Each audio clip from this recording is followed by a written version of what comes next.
Aset itu tidak boleh tidur, tidak boleh diam, harus dimanfaatkan atau dioptimalkan. Nah, salah satu untuk kita bisa mendongkrak pendapatan asli daerah adalah pemanfaatan atau optimalisasi, atau juga yang saat ini dirancang oleh Pak Bupati untuk melakukan penjualan aset di dalam Kota Kupang. Itu kita sudah melakukan langkah-langkah awal. Yang pertamanya adalah bersurat ke Kementerian Dalam Negeri dan Kementerian Keuangan. Itu sudah direspon melalui surat. Lalu langkah sekarang, karena kalau kita melakukan itu harus ada kajian secara yuridis, kajian secara ekonomis, dan kajian secara teknis. Nah, hal itu kita sudah sampaikan juga di pihak Kejaksaan Tinggi. Kita juga sudah pemaparan di sana, tinggal menunggu LO. Nah, dari hasil kajian itu, kalau memang optimalisasi akan ada hitung-hitungannya. Nah, nilai mana yang paling tinggi, nilai yang optimalisasi atau nilai penjualan. Nah, kalau nilai penjualan tinggi, ya itu yang kita pilih. Atau nilai optimalisasi sama atau selisih sedikit, lebih baik kita pilih optimalisasi. Tapi kalau memang nilai penjualannya lebih tinggi, kita pilih nilai penjualan.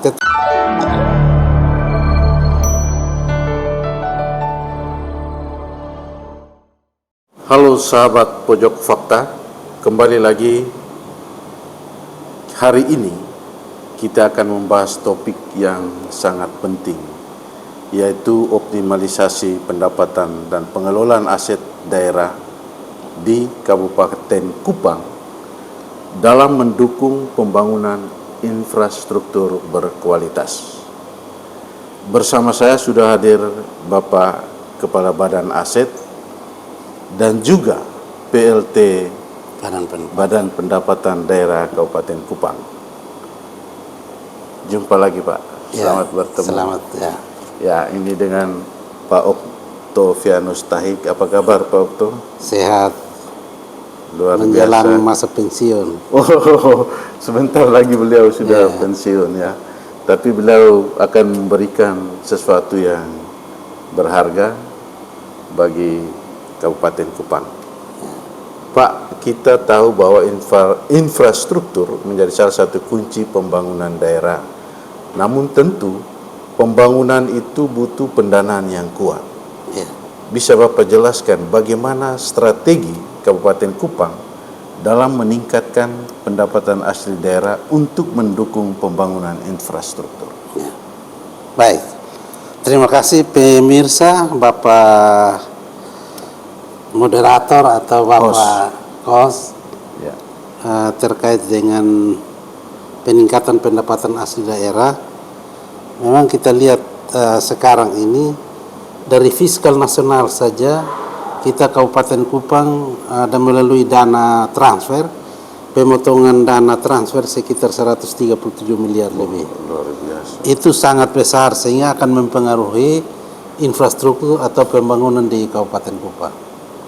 Nah, salah satu untuk kita bisa menghidupkan pendapatan asli daerah adalah aset. Aset itu tidak boleh tidur, tidak boleh diam, harus dimanfaatkan atau dioptimalkan. Karena kalau kita lihat dari sumber pendapatan di pemerintah Kabupaten Kupang, lihat dari pendapatan asli daerah, kita tergantung daripada pajak daerah. Nah, pajak daerah ini apalagi PBB P2 sangat kecil.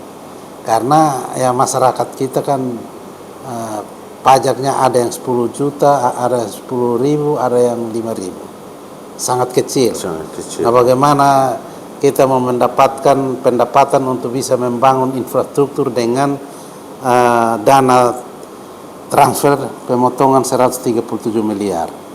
Nah, salah satu untuk kita bisa mendongkrak pendapatan asli daerah adalah pemanfaatan atau optimalisasi, atau juga yang saat ini dirancang oleh Pak Bupati untuk melakukan penjualan aset di dalam Kota Kupang. Jadi memang di dalam RPJMD untuk bisa membangun pemerintah Kabupaten Kupang dengan kondisi fiskal nasional akan berpengaruh di daerah adalah optimalisasi aset daerah yang ada di dalam kota. Nah, optimalisasi menurut di dalam RPJMD itu salah satunya adalah penjualan aset atau juga optimalisasi. Nah, itu kita sudah melakukan langkah-langkah awal. Yang pertamanya adalah bersurat ke Kementerian Dalam Negeri dan Kementerian Keuangan. Itu sudah direspon melalui surat. Lalu langkah sekarang, karena kalau kita melakukan itu harus ada kajian. Kajian secara yuridis, kajian secara ekonomis, dan kajian secara teknis. Nah, hal itu kita sudah sampaikan juga di pihak Kejaksaan Tinggi. Kita juga sudah pemaparan di sana, tinggal menunggu LO.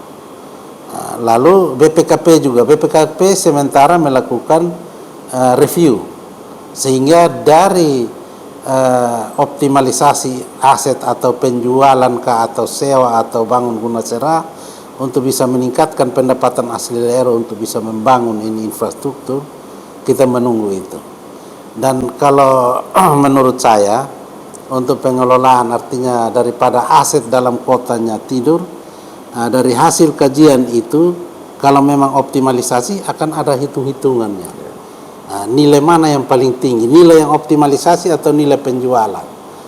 Kalau nilai penjualan tinggi, ya itu yang kita pilih. Atau nilai optimalisasi sama atau selisih sedikit, lebih baik kita pilih optimalisasi. Tapi kalau memang nilai penjualannya lebih tinggi, kita pilih nilai penjualan. Tetapi pengaturannya harus jelas supaya bisa membangun yang namanya Kabupaten Kupang, 24 kecamatan, 177 desa kelurahan, lalu luas wilayah 5.000 meter persegi lebih. Luar biasa. Itu untuk Kabupaten Kupang. Lalu jumlah sungai di Kabupaten Kupang 100 sungai lebih. Dengan infrastruktur yang kalau dengan ada pemotongan dana sekitar 137 miliar lebih ini, apa yang harus kita bangun? Tidak ada daya. Dan juga harus kiat-kiatnya dari pemerintah daerah melalui Pak Bupati sekarang ini harus banyak mengajukan proposal ke pemerintah pusat melalui kementerian-kementerian. Karena dengan sistem penganggaran sekarang kita mendapatkan dana transfer itu hanya untuk biaya belanja gaji dan operasional. Sedangkan untuk proyek-proyek akan dibiayai atau ada di dalam kementerian-kementerian. Jadi perlu kita harus menjalan untuk mencari bawa proposal dan mendapatkan di sana. Sehingga infrastruktur ini bisa tertangani. Luar biasa. Jadi pemirsa, ini menarik sekali ya. Aset tidak boleh tidur, aset tidak boleh diam. Tapi kita juga sering mendengar soal aset daerah yang belum dimanfaatkan maksimal.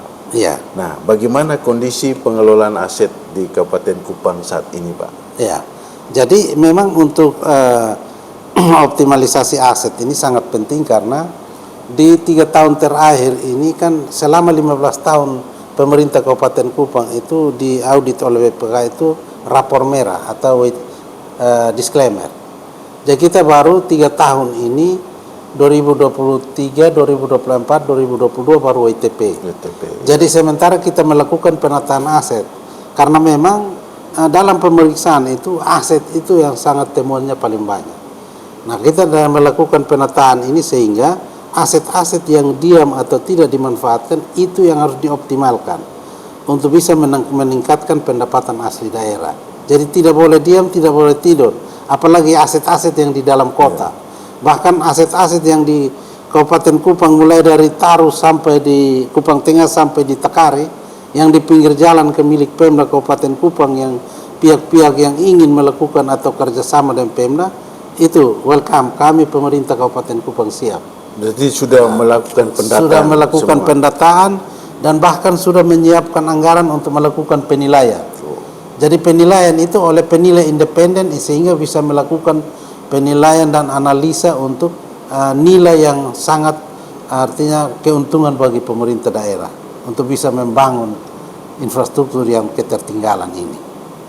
Baik, jadi soal infrastruktur itu apa ada kiat-kiat atau strategi khusus untuk benar-benar dibangun dan berkualitas? Ya, memang untuk infrastruktur sekarang kalau kita lihat dari APBD saat sekarang ini dengan fiskal daerah berpengaruh pada fiskal nasional. Jadi yang sekarang yang kiat-kiatnya dari pemerintah daerah melalui Pak Bupati sekarang melakukan proposal, mengajukan proposal di kementerian-kementerian Jadi termasuk jalan jembatan itu sekitar 7 triliun yang usulan proposalnya ke pemerintah pusat. Nah, karena apa? Untuk proyek-proyek itu ditangani di kementerian. Nah, sehingga kita Pak Bupati tangkap peluang ini sehingga proposal itu diajukan ke kementerian untuk ketika dijawab maka kita melakukan pembangunan. Nah, buktinya sekarang alat-alat pertanian yang sekarang bantuannya hampir sudah 100 unit. Di kantor depan kantor bupati juga banyak. Sehingga anggaran untuk pengadaan mungkin untuk alat pertanian itu dikurangi. Hanya menuju lagi ke infrastruktur. Supaya bisa membangun infrastruktur yang belum tersentuh sampai sekarang.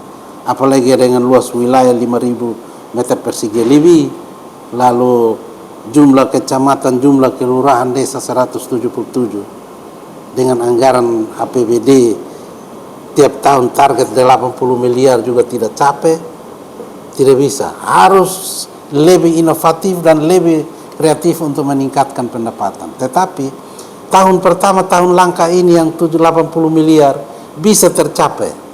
Bisa tercapai. Berarti tahun pertama yang untuk bisa mencapai 80 miliar adalah tahun ini. Pendapatan asli daerah.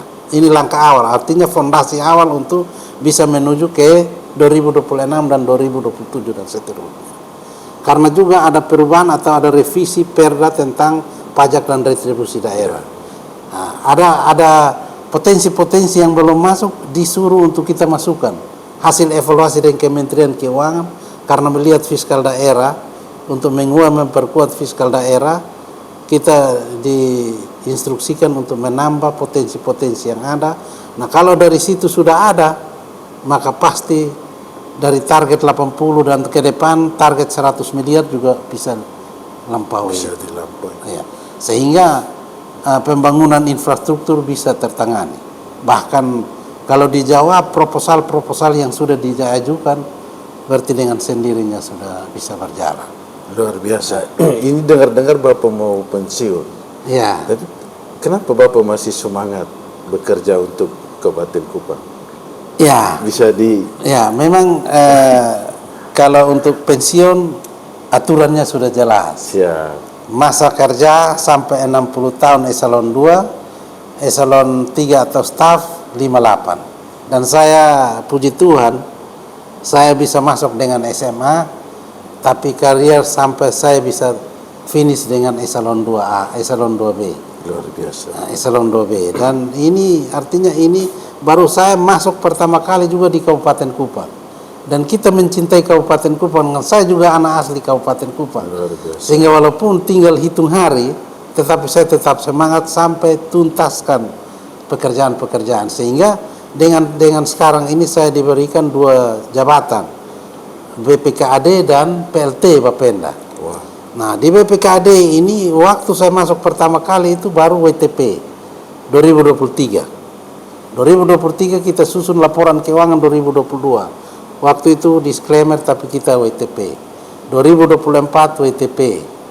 2023 WTP. Nah, sekarang cara untuk bisa mempertahankan itu kita sudah menyiapkan langkah-langkah. Menyiapkan fondasi untuk atau mal yang harus mereka ikuti.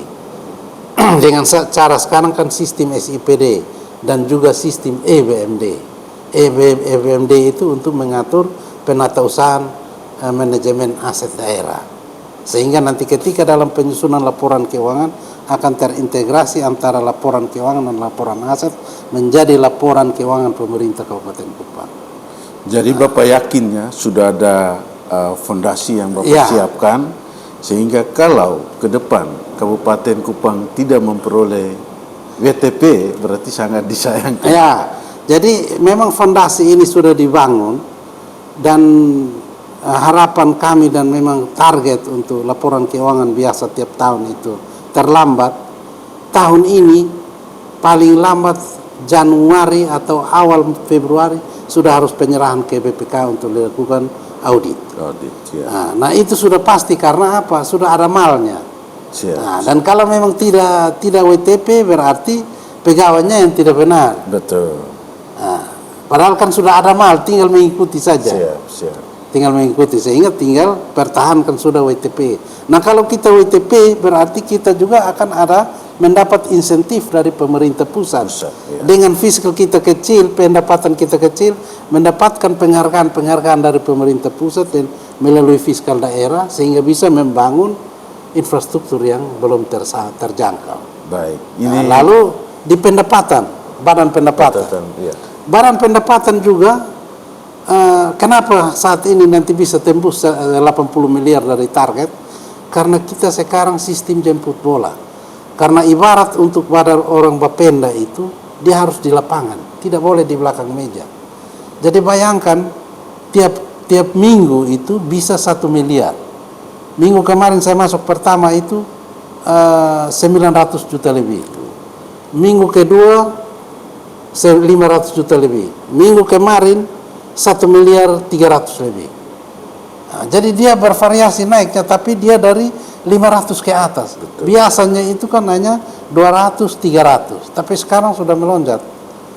Nah, dengan adanya perubahan perda retribusi dan pajak daerah dan ada penambahan objek-objek baru, potensi-potensi baru, pasti kita akan mendapatkan itu. Salah satunya adalah kos-kosan. Nah, kos-kosan ini dalam waktu dekat kita mulai sisir dari Penvitimo. Nah, sehingga itu juga bisa meningkatkan pendapatan asli daerah. Karena selama ini itu belum ada.